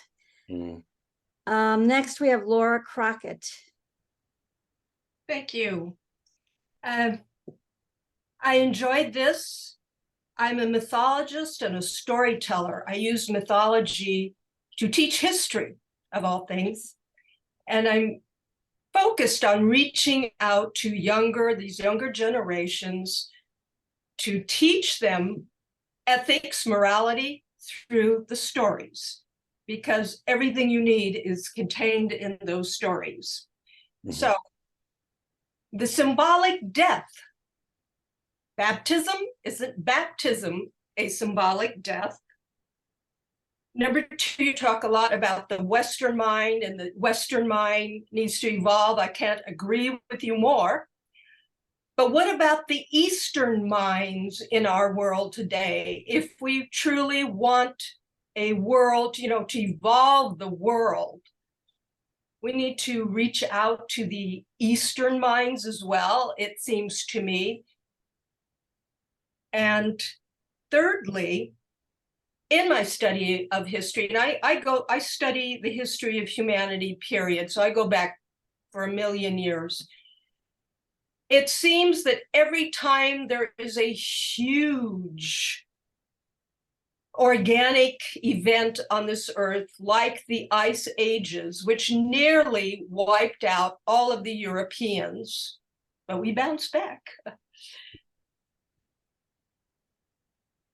Do we need to see this sort of thing again to maybe shake us out of our doldrums? Yeah, good question. Good question. I mean, my experience, or the suggestion I can make, and this is from my experience individually, my work as a Jungian analyst and working with people, is that, man, sadly, it seems like we only change when there's dire necessity. So I don't know what that means collectively, but probably it means that we're going to have to reach a point where it gets really bad, which I hate to say, but hopefully something might come from this. But that's what I can say, is that I've seen so many people change, and man, I'm so impressed by how it happens. It's just pressed to the wall. Something might break out, and I mean that inwardly, some dream might happen too. And it's a paradox I mentioned in the talk. I want to re-emphasize. It's a difficult paradox. The experience of the deep archetypal symbolic layers of the mind come by a deep alienation, separation, regression from contemporary status quo consciousness. That's a real big paradox. If you're having archetypal dreams like find the dove in the eclipse of the sun and there's a heart, things are really bad. Like in the ancient world too, if a sea voyage is happening, something's really gone bad on land. Yeah. It's a lot of fun to study ancient humanity. Yeah. And thoroughly enjoying it. But you're right about the baptism as a symbolic death. Originally, I guess you had to be dunked under the water and felt like you could die. Like that's how originally it was. And that's just one of many, many, many, many, many initiatory examples. Right.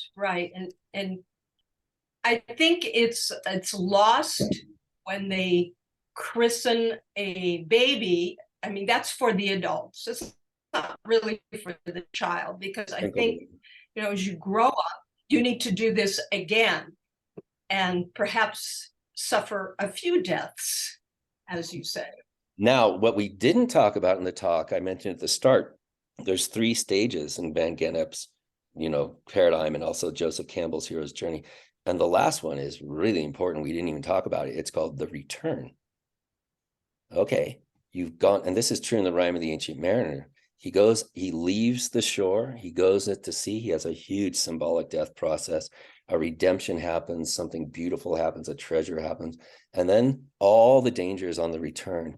He can't bring it back to shore. Everyone thinks he's a lunatic or a heretic, and he can never integrate the transformation into the collective social picture of the world.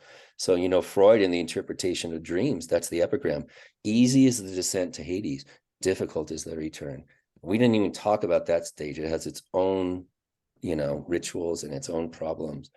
But integrating back what you've experienced in the transformation state that isn't the same as collective consciousness is often very hard to. Sorry to be full of bad news here, but I warned you. Yes, Okay. yes. Thank you so much. Thank you. Okay, next we have Dennis Merritt, our teaching and guy who's also an eco-psychologist. So I'm interested to hear what you're going to say, Dennis. Well, thank you, Tom, for that presentation.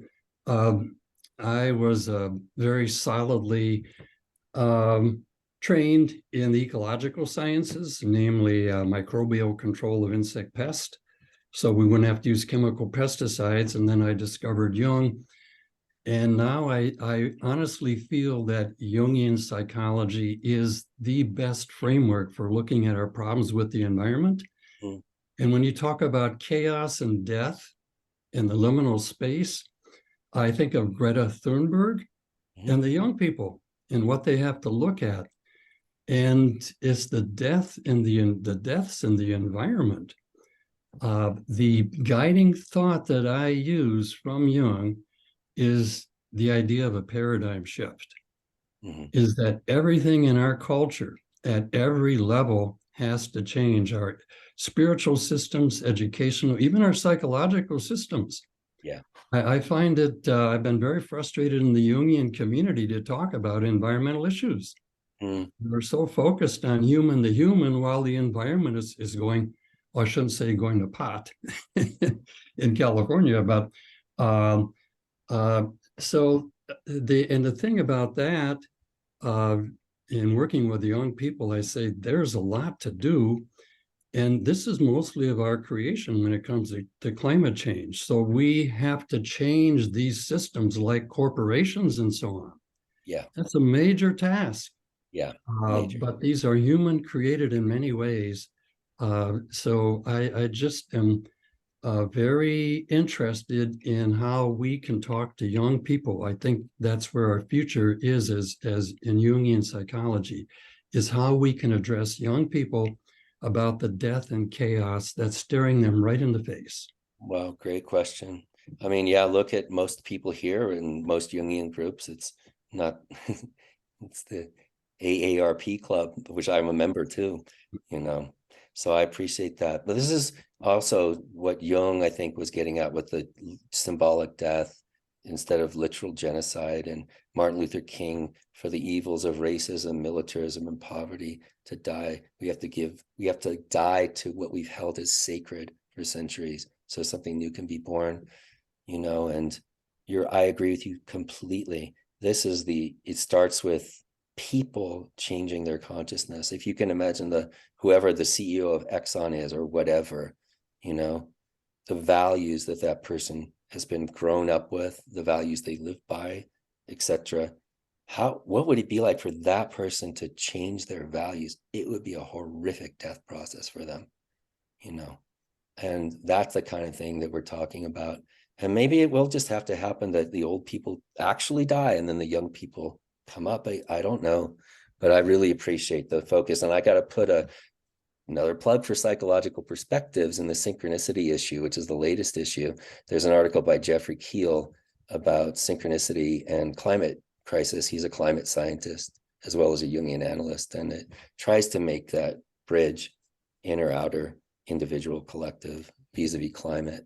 So you might be interested in that too, Dennis. Okay, next we have Thomas Galton. Yes, hello. Tom, thank you very much. I too really loved your presentation. Another Tom here, asking you a question from Milwaukee. Okay. And please tell me if I've misunderstood your meaning here, but at one point toward the end of your presentation, you said that, well, we know that transformation requires death and resurrection, and the old has to die to make way for the new. And then you said, I think, but the question is, are we going to be able to do it? Yeah, correct. And is that not an emphasis on egoic will? Great question. And if it is, didn't Jung after all, say by the time interest in transformation comes around, transformation has already begun. Mm-hmm.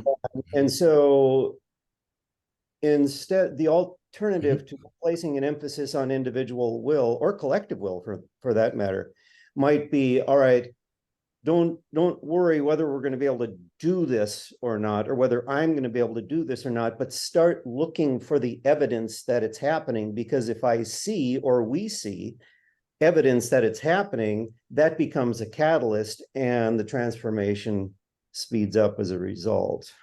So I guess I'm talking about grace rather than egoic effort. Yeah, thank you. That really important question. And I hope I can clarify a little bit about that, because yeah, part of what has to die, in my opinion, is the exclusive reliance on egoic effort and on rationality and planning and intellect and intention and consciousness. That's part of what has to die, is our identification with those things. And that means, oh my God, I don't know. I don't know what's going to happen with artificial intelligence, climate change. I don't know how to solve it, and no one knows. And getting to that point is a kind of death. But that's the point we would have to get to if we were ever to listen to dreams or listen to the hints of the symbolic unconscious. We would first have to get to that point. I don't know. I'm not meant to know. And I have to let that go and die to that. And that's scary for the modern mind. We're scared to die. We're scared to not know.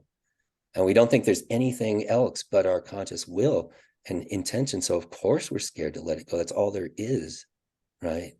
So I appreciate that question very much. Yeah. Yeah. Appreciate your presentation. Thank you. Hey, we have Lev Krasnoselsky. Hi, yes. Hi, thank you for the presentation, Dr. Elsner. Just a comment on something that happened during the presentation, actually, right? So there was a moment when you mentioned that modern mind does not trust imagination, right? And then you went on, and at a point you start to describe your painting, right? And then later on you realize that you weren't sharing.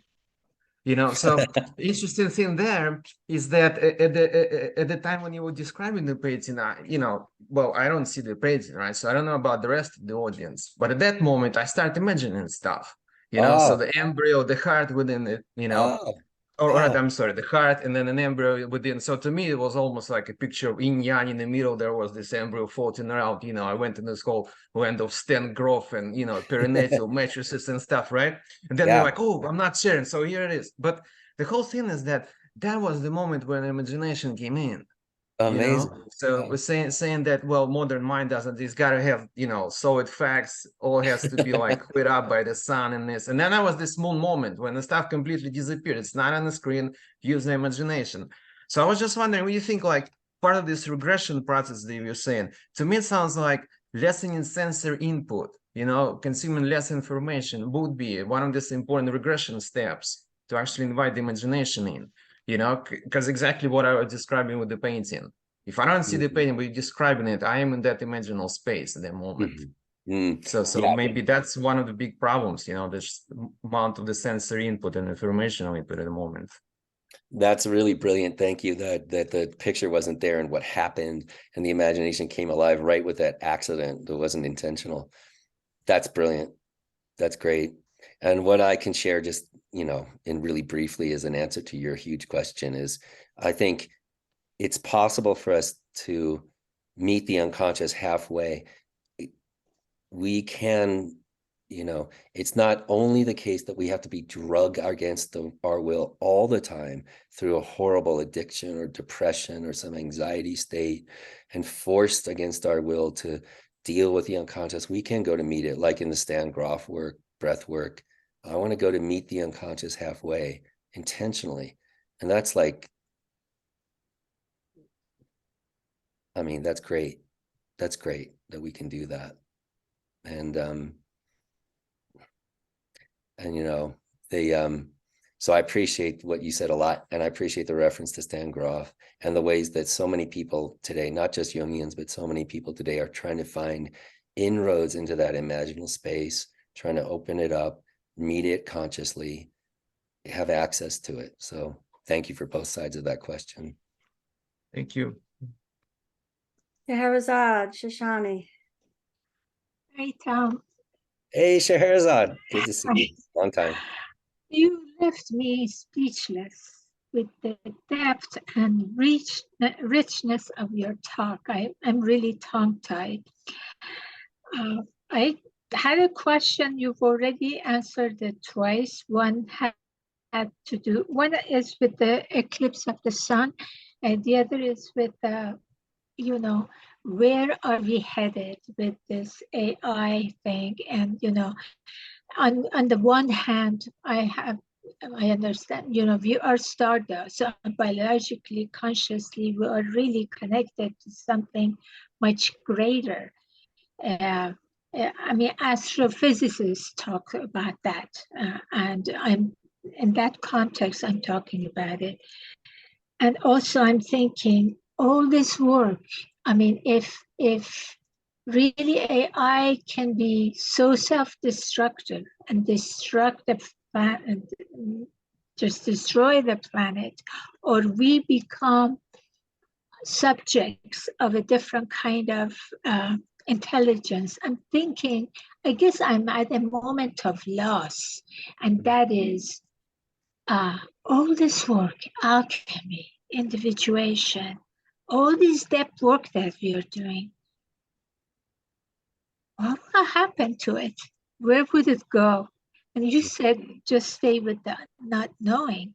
I'm just thinking, all this work that Jung did, that our great people at Centrum are doing, and in all other sciences, where does it go? I know I'm being kind of fatalistic right now, but I am in that state of really pain. For a long time, I felt like for 2-3 years, I felt like I have a question, but I don't know what it is.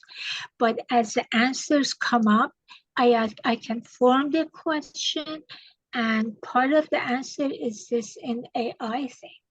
So I just thought I'd share that, though I appreciate your response that you said, we just have to say we don't know. And on another level, again, what happens for me is that, Jung's very important sentence, he says, I wonder who's dreaming us. Yes. Right now. And I don't have any dreams pointing to what is yet to come. I don't know if you have dreams or not. Yeah. Again, I thank you. A huge question. I can just touch on some of the things. The AI issue is something that many, many people on the cutting edge of technology today are super, super concerned about, including Elon Musk. Stephen Hawking said the development of artificial intelligence before he died, he said it was our greatest existential threat, more than the nuclear bomb. And Elon Musk in an interview years ago said, the development of AI is kind of like, those old stories where the guy summons the demon and thinks he can control it and it doesn't work out. That's AI. And we could go on and on and on and on with that. But I think there's been two primary myths in the Western world about the development of consciousness. And one is the Greek myth of Prometheus. Prometheus steals fire from the gods and gives it to humanity.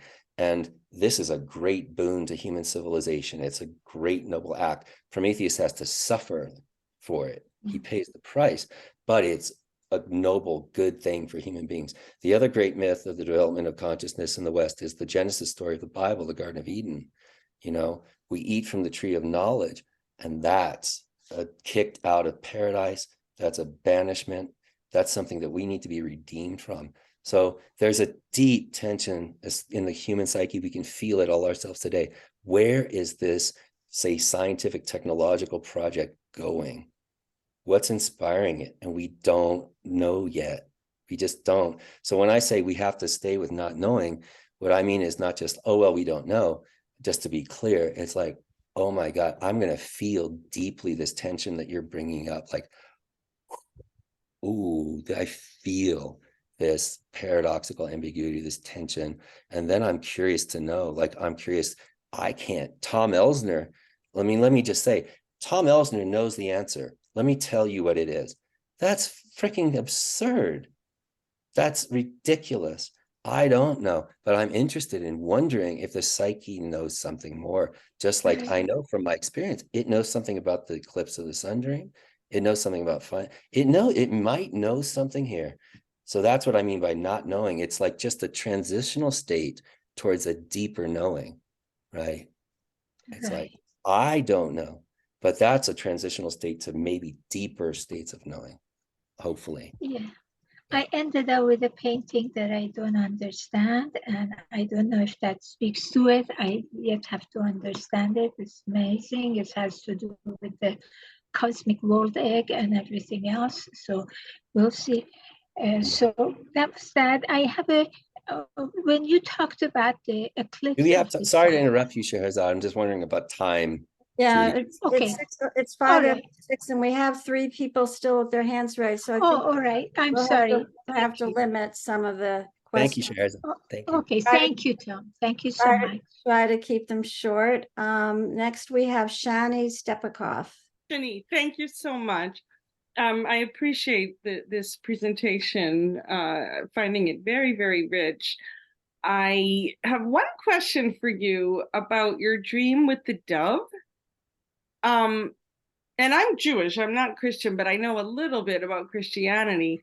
Did it ever cross your mind in any way to draw any link to the story of Jesus's baptism by John the Baptist, when the dove appears and he says, this is my son in whom I am well pleased? It sure did. Absolutely. There's a lot of iconography, Jesus in the baptism and the doves above his head. And that to me means that death is meant. There's a meaning to your death. And that's what we have to find. We have to find the deeper spiritual symbolic meaning of the death. So it sure did.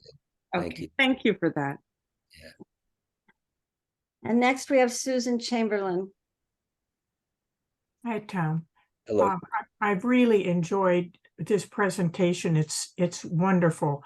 I have a class of elderly ladies, and they're all pretty savvy and aware of the deepest part of us, that we are spirit having a human experience. They're all aware of that. As they're in their older years here, it seems to me that they're more serious about what this process is that we call life on Earth. And the name of the class is Stay Inspired, because as you pointed out, and as we all know, the world is in chaos.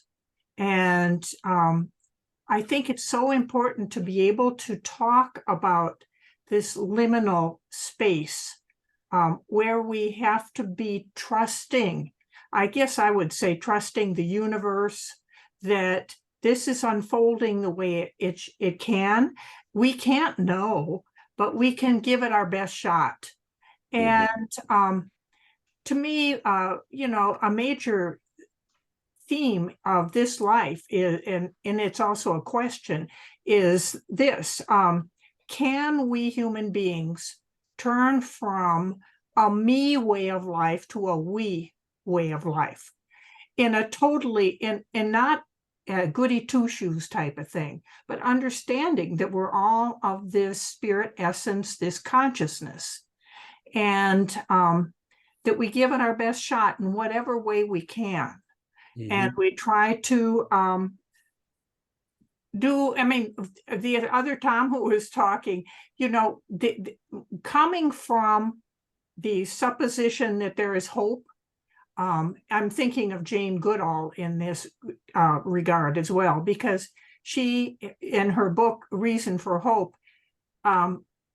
even if there isn't reason for hope, we have to act as if, and do what we can to help people to understand who they really are.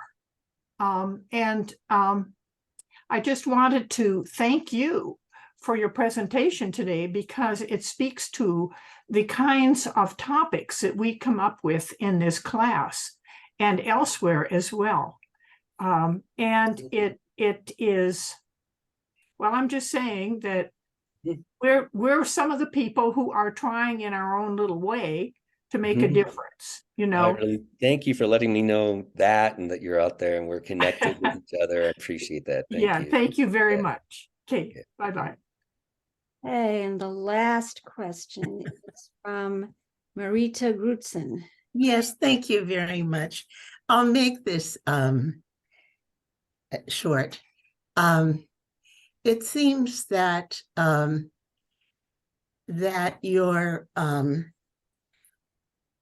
challenging us to be able to live in the space of not knowing. For example, with AI, that is such a is so threatening intellectually. It seems that you're calling us. One of the things you're calling us to is courage, to find within ourselves that courage Nice. to live with these questions. Thanks. And the second thing is, one of the things, have you ever done oh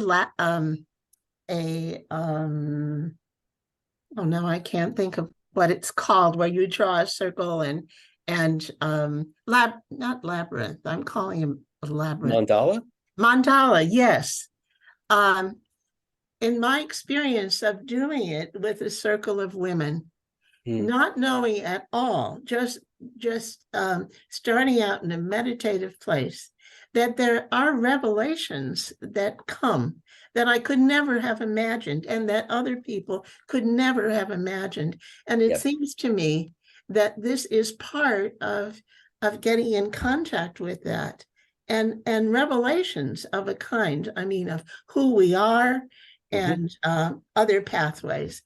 So I wanted to just mention that. And one other thing is that it seems to me that just as with the last woman whose name I can't remember, Susan Chamberlain, it seems to me that you're calling forth men and women who have a real sense of where the feminine is wanting to call us, is calling us forth to be responsible for those awarenesses and not just put them out there as I did today on Facebook.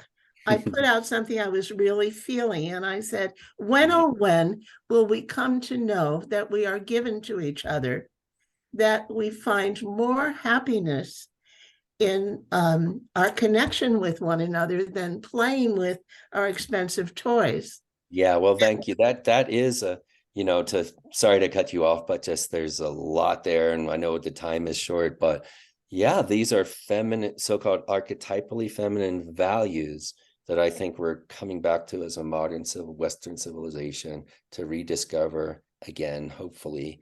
And that doesn't not men and women. That's not the same thing. And what I will leave you guys with to build, just to answer your question in a way, it's just to reflect back on your question, is the courage piece. In the Western world, right, scientific revolution, the Enlightenment, Kant wrote an essay, What is Enlightenment? Asking the question. And he summed up the entire sociological, political, scientific, psychological, huge movement of the age of European Enlightenment in one Latin phrase. It's sapere aude, dare to know. It means dare to think for yourself. And that was a huge development back then, a few hundred years ago. The development of the I, the development of the ego, not just the king, not just the pope. You too have a mind. You too can think for yourself. And that was a big development. And it was an important development. And Kant said the reason why people don't dare to know isn't lack of intelligence, lack of courage. Lack of courage, because this can put you at odds with the status quo. Maybe you're going to get thrown in prison. Maybe you're going to get burned at the stake. It's dangerous. It takes courage.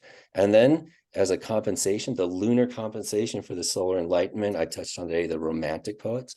John Keats came up with a phrase he called negative capability. It's sort of like the essence of romanticism. Negative capability, the ability to remain in mysteries, doubts, and uncertainties without any irritable reaching after fact and reason. He thought that was the essence of creativity in the fine arts, that Shakespeare possessed in abundance, or what you call revelation. Knowledge revelation. Dare to know, dare to not know, so that something unknown might come up. Both take courage, solar, lunar. Hopefully we can have both to balance the scales. Maybe that's a good place to stop for today. Thank you. Yeah. Indeed. Thank you so much. I'm so glad we recorded it because there's just so much there. It's really, really wonderful. Thank you so much. And we'll have to all look forward also to your book that's coming out later in the year on the ancient rhyme of the ancient mariner. Sadly, it'll probably be next year. I just heard from Texas A&M, so too bad, but we got to wait. I will say another plug for, I didn't intend on plugging Psychological Perspectives, the journal, but probably this will become an article on Psychological Perspectives someday too. So I'm going to keep plugging that journal too. Thank you for that. That would be great. That would be great. Okay. Thank you again, and hope to see all of you in October for Sheila Langston's talk, and see you all then. Bye-bye.